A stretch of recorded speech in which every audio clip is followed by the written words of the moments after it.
What makes money so important? It isn't shiny, it can't be molded into something else more valuable, and we pass it along just as quickly as we get it. Money is important because it runs our world.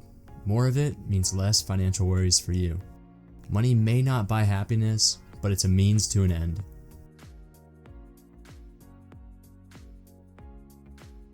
For me, the end isn't about money. The end is about living life on your own terms. Hey there guys, my name is Josh, and you're probably here because you're interested in becoming financially free, meaning that you have enough income per month to cover your living expenses without having to be employed or dependent on others.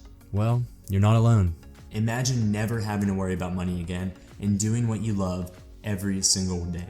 When you become financially free, you start to see the world differently. Money will no longer be something that you pursue in hope of a better life. It won't be the root of all evil, and it won't influence every decision you make. The steps to become financially free are quite simple. However, it's not going to happen overnight, and it's going to take some time. You need a plan, or else your chances of success are just as good as shooting a bow and arrow in the dark, hoping to hit your target. Year 1. Start paying off your debts and live minimally. You've probably heard the saying, you have to spend money to make money. Economists debate that, however, one thing's for sure, and that is when people are making more money, they're spending more money. On average, each household with a credit card in the US carries $6,194 in credit card debt, which generates interest after interest every single month. Now imagine the feeling that you would get by wiping this down to $0. It's an awesome feeling. When you don't have debt, your money can do anything you want it to. In your first year, you need to attack your debt. I'm not talking about your mortgage debt, however, I am talking about your credit card debt, your student loan debt, and all other forms of bad debt. There's a couple ways that you can do this, but my favorite by far is Dave Ramsey's debt snowball method. You start out by taking a look at all of your accounts with debt associated with them. Then you start by paying the smallest one first, regardless which one has the higher interest or lower interest rate. This method is focused on the psychology of paying debt and will motivate you to keep going. When I first got started with this and attacking my debts, I put all my forms of bad debt into a spreadsheet so I could get a holistic view of what I was dealing with. Then I used this spreadsheet to determine how long it's going to take me to cancel all of my bad debts. And my goal was to do it in 2 years, and that's what I did. I started off with the smallest loan first, I attacked it, and then I built momentum and went on to the bigger loans. Some say that your financial decisions are 80% behavior and 20% knowledge.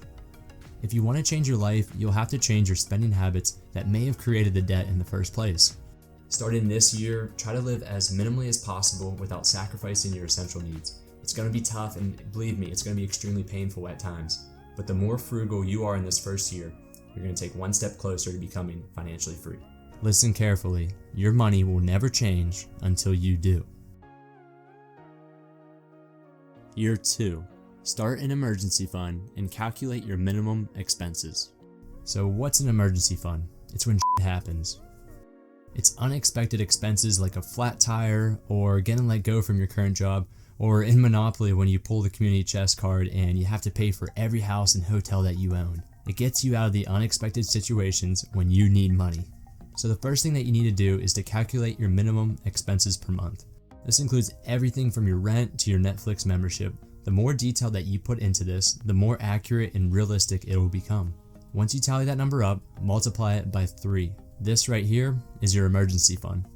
This amount will last you 3 months in the event that you lose your job or your current income, and it is a key element in the financial freedom process. The beauty behind this is that you've now created a safety barrier. This safety barrier will prevent you from touching that available money that's in your bank account, and it will also save you from falling into more debt due to life's unexpected events. The last thing that it tells us is our yearly expenses. Let's go back and multiply the monthly minimum expenses by 12. This number is how much we need in order to live our normal life for an entire year. Write this number down and we'll come back to it. Year 3. Let's start your business. This year, you're finally over the hump. You've put your past struggles behind you by canceling your debt situation, as well as starting an emergency fund. Now we need to look into the future, and we have to figure out how to replace our existing income with something that we love to do, because we still have to make money. This has to be something that you love doing. If you start a business without your heart in it, I'll be the first to tell you that it's going to fail. It's happened to me plenty of times. To be successful, you have to have your heart in your business and your business in your heart. A good place to start is to find out what makes you happy.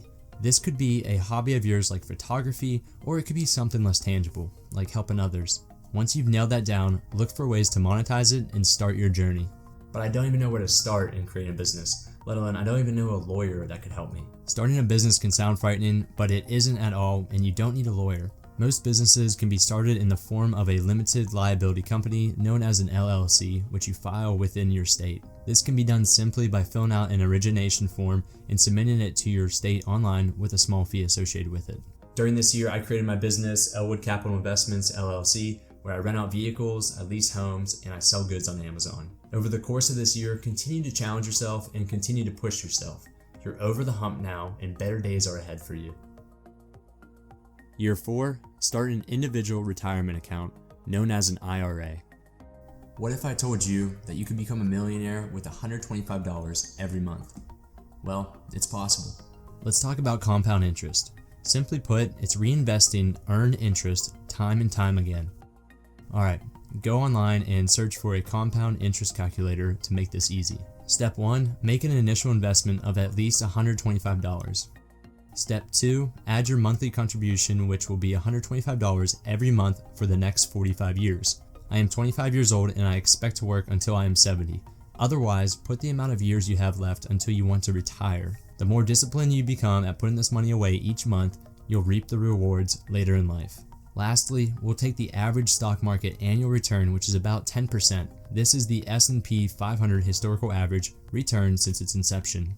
This takes into account that there will be some years you'll lose money and some years that you'll gain more than that 10%. Click calculate and you'll see that in 45 years, you'll have saved up nearly $1.1 million.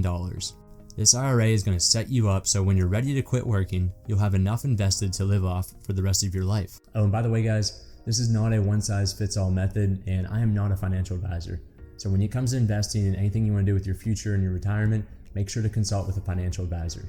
What I did was I opened up an IRA with Vanguard and I invested conservatively between stocks and bonds. Now there's a lot of videos online that can teach you exactly how to do this, as well as investment strategies, or again, go ahead and consult with your financial advisor. Just not me. In year 5, start your life. Once you've made it this far, I want to say congratulations. You've paid off all your debts, you founded your own business, and even started an emergency and a retirement fund. Now it's time to take a leap of faith. It's time to quit your 9-to-5. Now before you go ahead and do this, you need to make sure that you match your business income to your minimum living expenses so you're well off.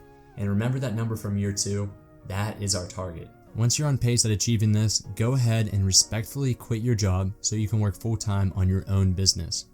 Through all of this, remember, time is more valuable than money. You can get more money, but you cannot get more time.